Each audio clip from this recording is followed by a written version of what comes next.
So thank you for joining us today, Mr. Megabucks. First, we would like to introduce our consulting team. I'm Julie McPherson. I'm Tree Blossom.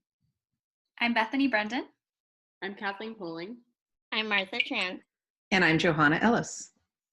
As always, we appreciate your time, which we know is valuable. So pull up your socks and Velcro your sneakers. We're about to take a walk on the sunny public library side of the street.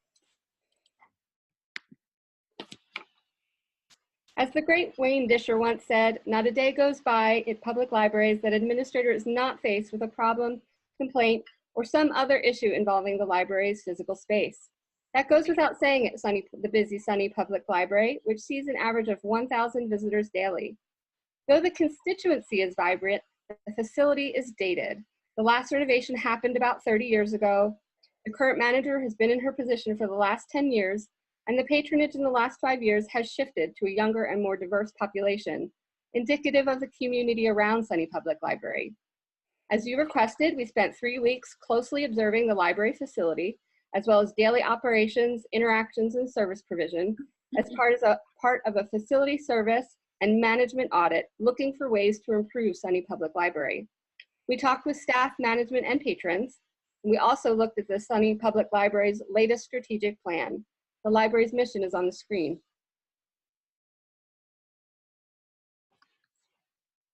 And here you see Sunny Public Library's values in its vision statement. Let me take a moment just to explain.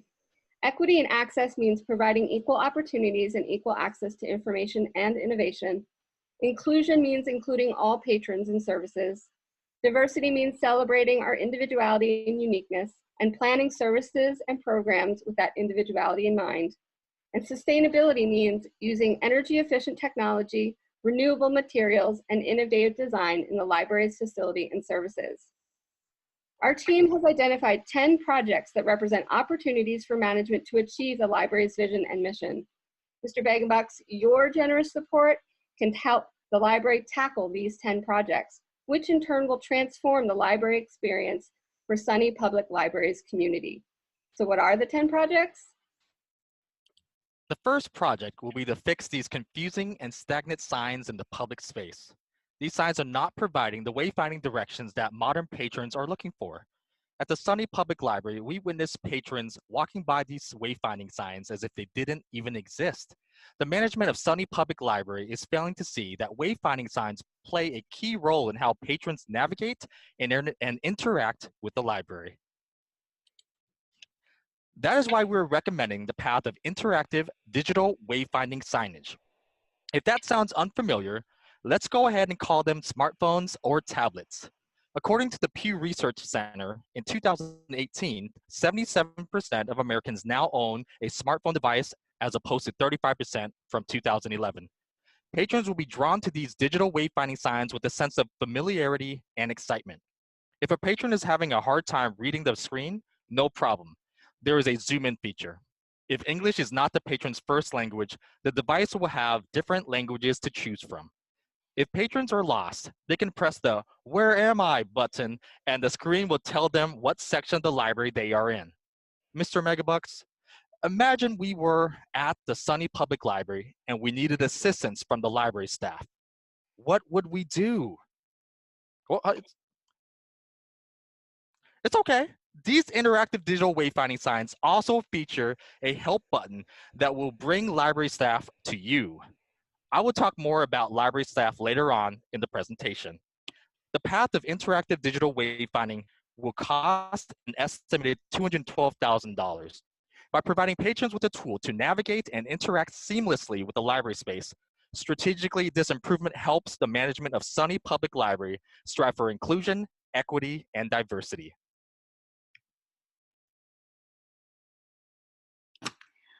For project number 2, we are proposing to fix the uninviting children's spaces. We all know that first impressions are extremely important. This especially goes for the children's space in any public library. In an assessment of the library, we found parents who wanted more resources for the youth and adolescents in this growing population. In order to create a more inviting atmosphere, we are proposing a complete renovation of this children's section. In a poll by the Pew Research Center, 94% of parents say libraries are extremely important for their children. With that in mind, shouldn't management be spending more time cultivating these spaces for the youth of America? As we all know, a love of libraries often begins in adolescence. I'm sure that you have very fond memories of spending time in your local public library, Mr. Megabucks, as I know that I do. If the children do not feel welcomed when they enter the children's section of a library, they might not cultivate that lifelong love of both libraries and also of learning. Just look at that bland room on the right and the two tall shelves on the left. That poor child can't even reach the top shelf of books. This issue indicates a management failing because the management of this library is failing to meet the growing needs of the many children who come into this library to play, read, be inspired, and participate in activities like story time. For the entrance of the children's section, we would like to completely revamp the entrance, inspired by this fairy tale image to the right of this library in Singapore.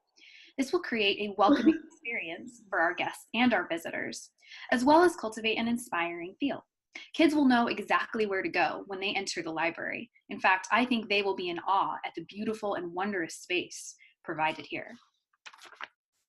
For the rest of the children's section, we would like to add a brighter, more distinctive feel in order to serve our important little patrons. A place for them to feel comfortable is so important at this age. And we want to add bright pops of color to the children's room and comfortable seatings, as well as clear signage to direct them towards this area. You may also notice that the bookshelves on the left are at a kid-friendly height, which helps cultivate access. Our estimated cost for this Fairyland library section is $400,000. Strategically, this improvement will help the library by providing access to our littlest patrons and inclusion to the children's resources for the kids. This will help create lifelong library patrons. For our next project, we would like to fix the lack of relevant resources for diverse patrons. The United States is a melting pot of different ethnicities, cultures, religions, languages, sexual identities, physical and mental abilities, and more. Yet many of these groups are underrepresented by the libraries. If there are resources from one of the underrepresented groups, they tend to be very limited and irrelevant, as shown in the shelf above. Here's how we recommend changing that. In order to best serve the patrons, the staff need to stay current with the publication of diverse books by subscribing to various sites that support those populations. A life membership with the American Library Association would provide the staff with access to all the amazing divisions within their organization that serve as advocates for the development, promotion, and improvement of library services and resources for the libraries who serve those groups of people. These include the Black Caucus, the Asian Pacific American Librarians Association, the Gay, Lesbian, Bisexual, and Transgender Roundtable, and the Associations of Specialized Government and Cooperative Library Agencies. Sunny Public Library would also like subscriptions to a few ALA affiliates, including Reforma, who promotes services to Spanish-speaking people, and the AILA, who addresses the development of programs to improve Indian library services. Another group that is seriously lacking resources are Arabic people. So while ALA does not have a division or affiliation dedicated to it, we can subscribe to the Arab American National Museum, whose library has the single largest collection of materials by and about Arab Americans. And the staff would have access to their library collections, book lists, research collections, and bibliographies. Through a subscription to WorldShare Interlibrary Loans, we can provide the patrons with access to the largest cooperative of resource-sharing libraries in the world. Sunny Public Library will be able to offer resources to the patrons from the thousands of diverse libraries around the world. Access to diverse texts and own voice texts in libraries has the potential to transform the patrons into avid readers, analytical thinkers, and active leaders within their communities. Subscriptions to all these tools will enable the staff to better find and include diverse resources into the library. The estimate for a 5-year subscription for all these online tools is $245,000. Strategically, this improvement helps the management of the library by providing access, diversity, and equity to best serve the library's patrons.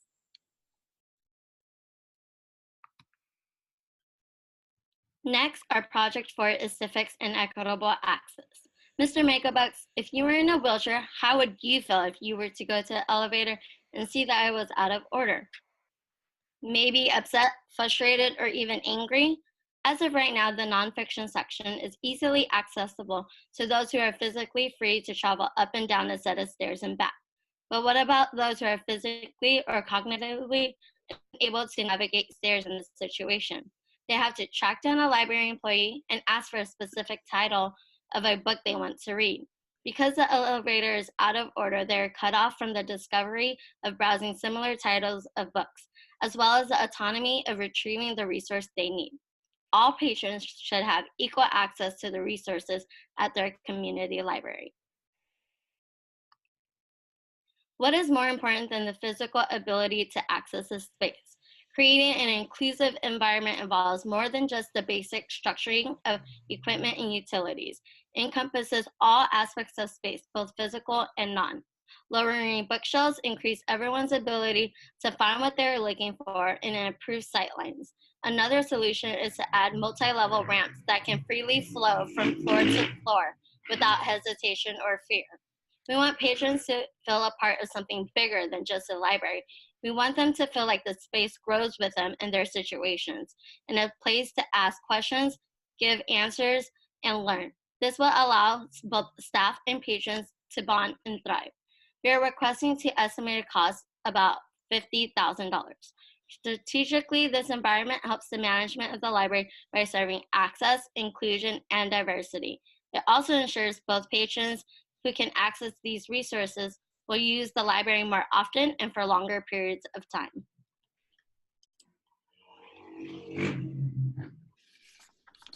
Okay, for our next project, we would like to fix the neglected break room and back offices of the Sunny Public Library. Sometimes libraries and businesses spend so much time focusing on the front of their library or their business that they often forget about the extremely important people who represent the face of the library. In our assessment of the Sunny Public Library, we found a stressed out staff who did not feel like they had a safe, adequate back space to retreat to. As you can see from these images, this is not an inspiring workplace. From falling apart ceilings to cramped offices and clutter everywhere, this is not the environment this library wants to create in order to cultivate a sense of self-care among their employees. This issue is definitely a management issue because we all know that a happy employee is one that feels cared for and cherished. Management should be focusing on a way to create that positive space for their workers in order to cultivate the best working environment. Self-care is very important right now, and many staff members here report to feeling uncared for and overwhelmed by all this clutter. Self-care doesn't necessarily mean burning candles and doing yoga. It can also mean staff that feels taken care of, that has a comfortable space to go to. As you know from managing many successful businesses, Mr. Megabucks, a happy worker is going to translate into a productive worker. Why not create a roomy, comfortable atmosphere for the staff to retreat to? This should include ergonomic chairs and comfy workspaces so the staff can feel comfortable and empowered to go out and best serve patrons. A nice, clean office space so they can complete their work in an organized manner. Most employees actually spend a majority of our time in the workplace, so why not fix it up? A cared for staff translates into an effective staff, which will benefit the library as a whole. In addition, the management will notice a difference in staff attitudes if they feel cared for and cherished. This library needs to invest in the staff so that they will feel happy and cared for at work. We are proposing a renovation of the back staff area, complete with comfortable chairs and desks and bright pops of color like the image on the left. We are also suggesting the addition of a few renovated offices, such as the ones on the right, with glass windows so the workers can feel connected to the rest of the library and feel like they are part of what's going on. The estimated cost for this is $100,000 to invest in the employees of this library so that they feel better and more comfortable about their workspace. Strategically, this improvement will help create a sense of unity and a sense of equity among the very important people who are the face of the library. Our sixth project is to fix the lack of personal space at public workstations. At the Sunny Public Library, we noticed the lack of personal space at the public workstations. This is an instance where management did not plan with differences in mind, failing to allow for our diverse working styles. The library is a third place for patrons. And what do I mean by that? In his theory on community building, sociologist Ray Oldenburg defined the third place as the social surrounding separate from the two usual social environments, the first of which is home, and the second of which is the workplace. The third place is a space where people meet to unwind, discuss, talk about things that matter to them, where they can let their guard down, relax, and be themselves.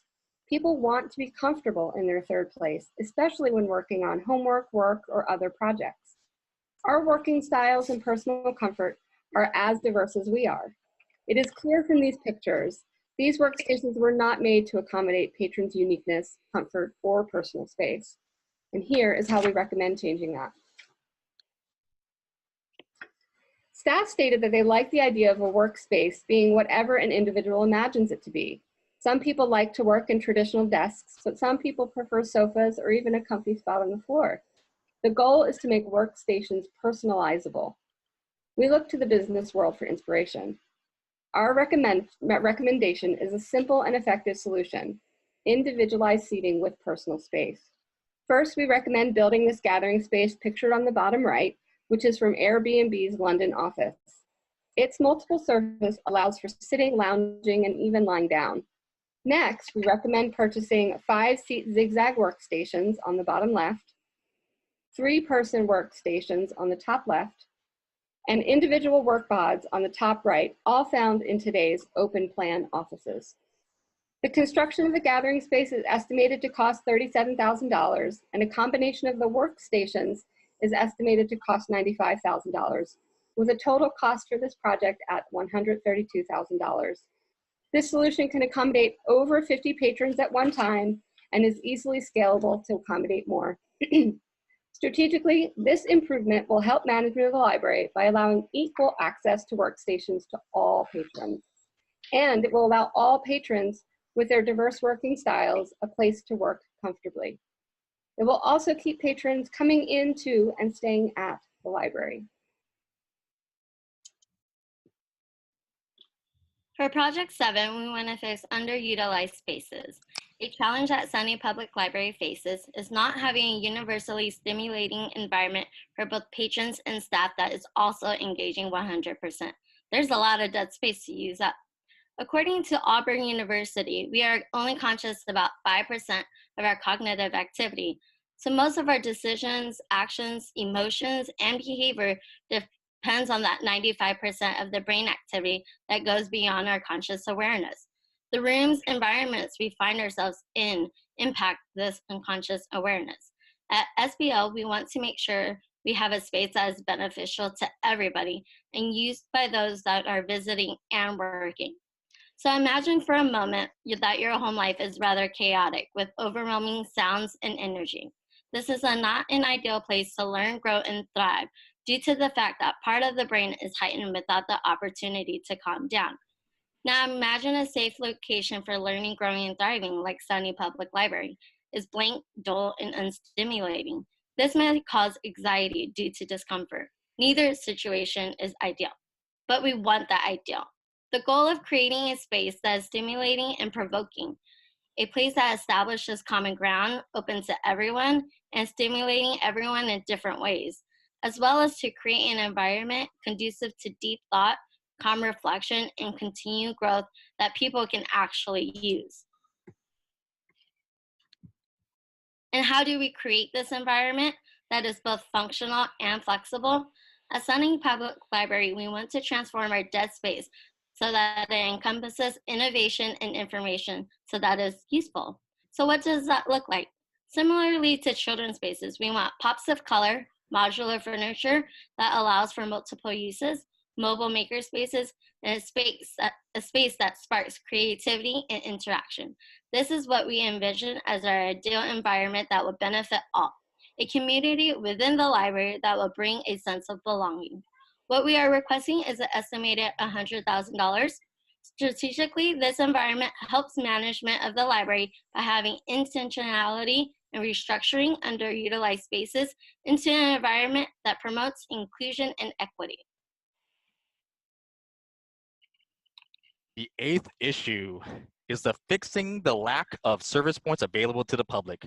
By providing only one service point for patrons to connect with the library, The management of SUNY Public Library is failing to see the change in how patrons communicate and connect.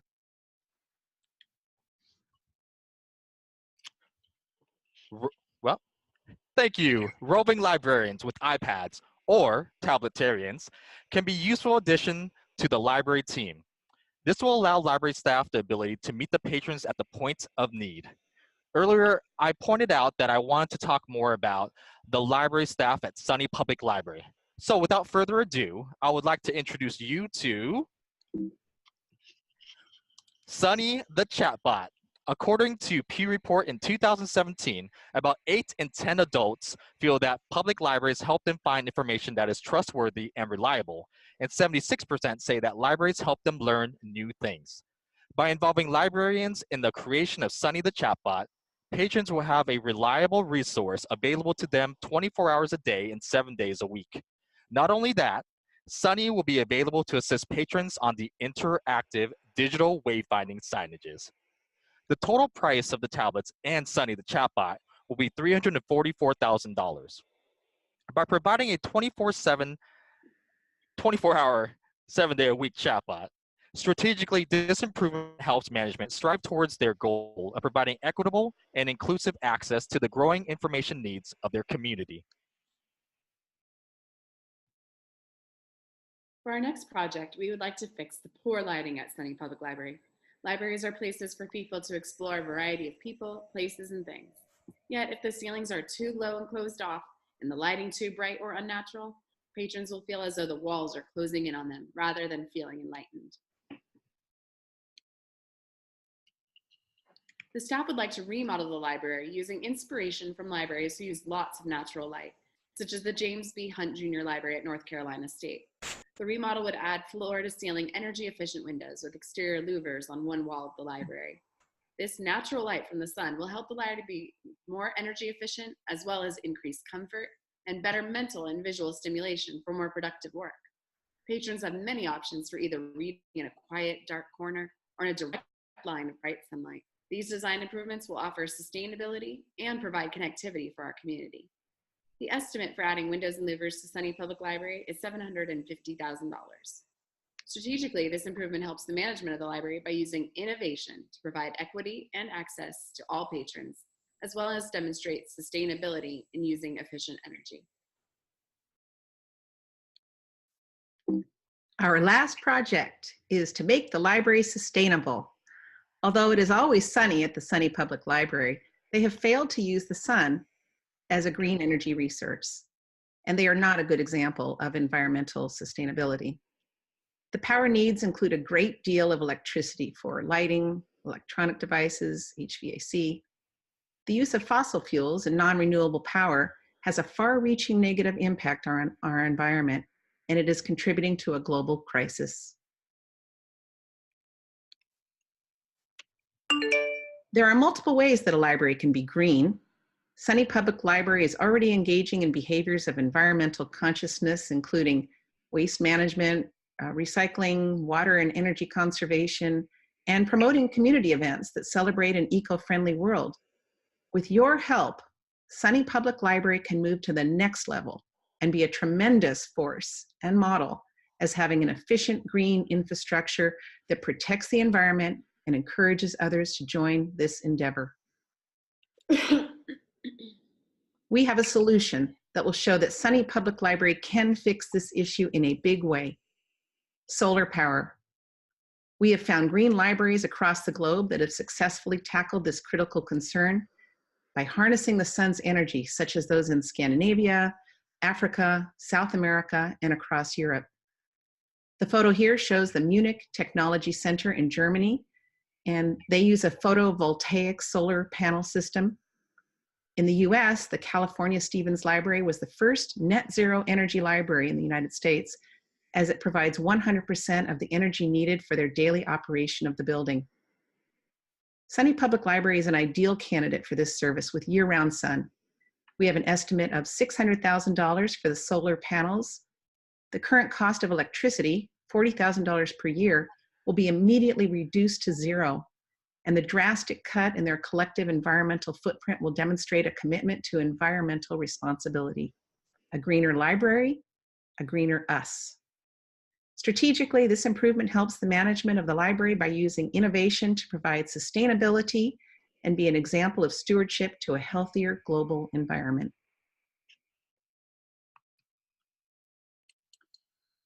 Here's a summary of the 10 important issues. We can come back to this slide later if you would like. Mr. Megabucks, we are asking for an approximate total of $2,933,000 to complete these 10 projects that will help SUNY Public Library meet its mission and vision and transform the library experience for its community.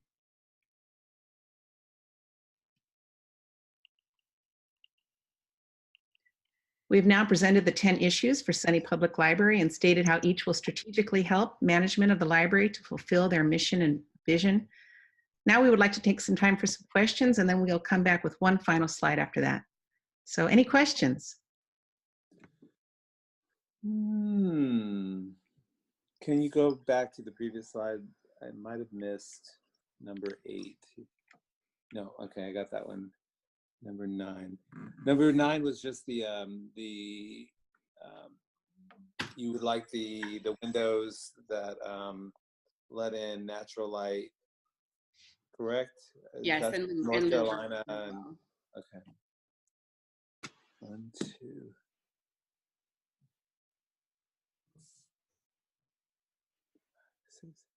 Yeah, got them. Okay. No question, just a comment for you guys. I'll be going over this again. I plan on having, well, this is Mr. Disher now, Mr. Megabucks sitting next to me. Thank you. I plan on having our final class live Zoom next week, late next week. I'll send out an invitation soon. But if you remember back from the I think it was week 7 when we were looking at trend and trend watching. One trend that recently came up to me or came to my inbox was the fact that it looks as if customers are now looking for more, well, without going into too much detail, the advent or the more acceptable trend of AI, artificial intelligence, and augmented reality, that people are more looking for personal companions rather than chatbots. In other words, the era of chatbots might be slowly dying. People are looking for more a more personalized experience, something that's more healing and has more personality and more education and entertainment. I'll be sharing a couple of slides with you at last Zoom on that, but just kind of keep that in mind, that although I think I understand why you're asking for that, and I think it's a great idea, and I would not fund it. It's just keep in mind for the future the chatbots might be dying badly. Okay, that's all I had for you. Go ahead. Professor? Yeah. I totally agree with you on that. It was more of a kind of a 2-step process here. Yeah. Had you bought the Sunny the chatbot, I would definitely go and ask you for like $10 million. I felt bad, Mr. Megabucks. I really did. I'm not joking. I wanted our AI to challenge Siri. I wanted to challenge Alexa. I wanted to challenge Cortana. You know, I know your pockets are deep. You know, but I totally understand. You're correct. The chat box would not. You're absolutely right. They're looking for more companionship. They're looking for more healing. They're looking, and I totally agree with you. I'll have to look up what the study was, but they were. It was something like they asked, and I'm not absolutely sure about the statistics, so don't quote me on it. But I think it was something like 74% of users expect their organization or their whatever device that they're using to have a personality that's something different than Siri or Alexa, something that has a personality. If you go online I'm going to show it, like I said, but if you go online and look at Gatebox, which is a huge new product in Japan that uses anime characters to interact with people, to become more of companions. There's also a service that's somewhat like Google Home and Alexa. Is called LEQ. LEQ's was designed by, I think, somebody up in San Mateo, California, that specifically designed for senior citizens who are maybe lonely but need to interact with something on a more personalized basis. So yeah, it's an area that's trending, so I'm glad you put your finger on it. Thank you. Go ahead. We do have one more slide if you don't have any further questions. Does anybody else need to add anything else first? Okay, Mr. Megabucks, check your socks. Are they still there, or did we knock them off? Good job. In all seriousness, we know you love libraries. We do too. Our recommendations to fix these 10 issues are sound, practical, and will provide life-changing services for staff, patrons, and the community, as well as put SUNY Public Library on the front lines of today's global challenges. Your role as the financier will forever be appreciated as a champion of the values and vision of SUNY Public Library, as well as for libraries now and in the future.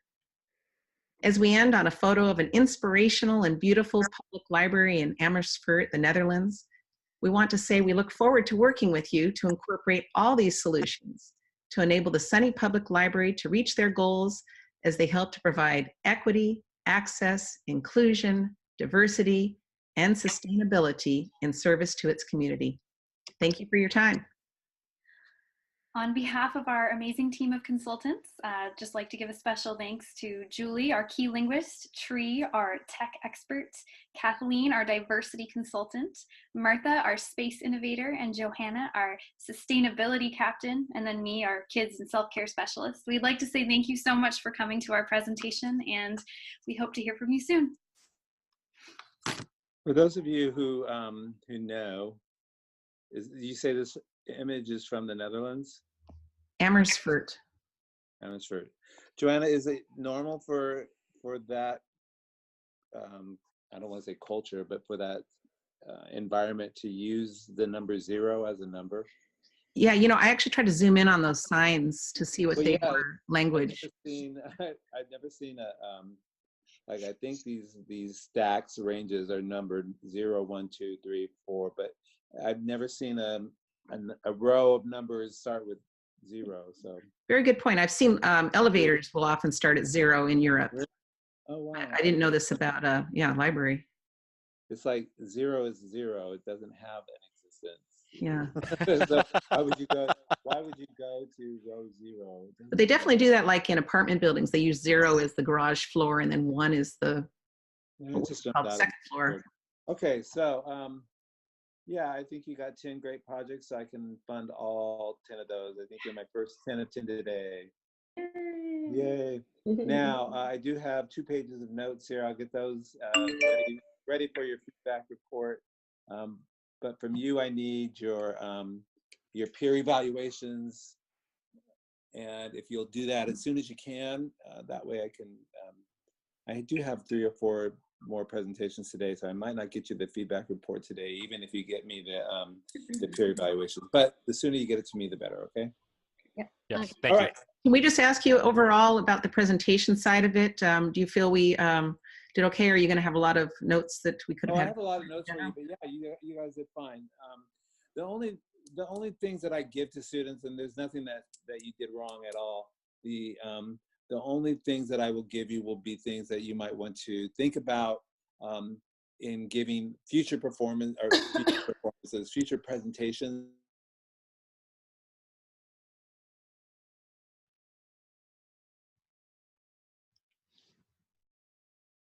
Except one thing, and that's not going to affect your grade at all. So, yeah, you did fine.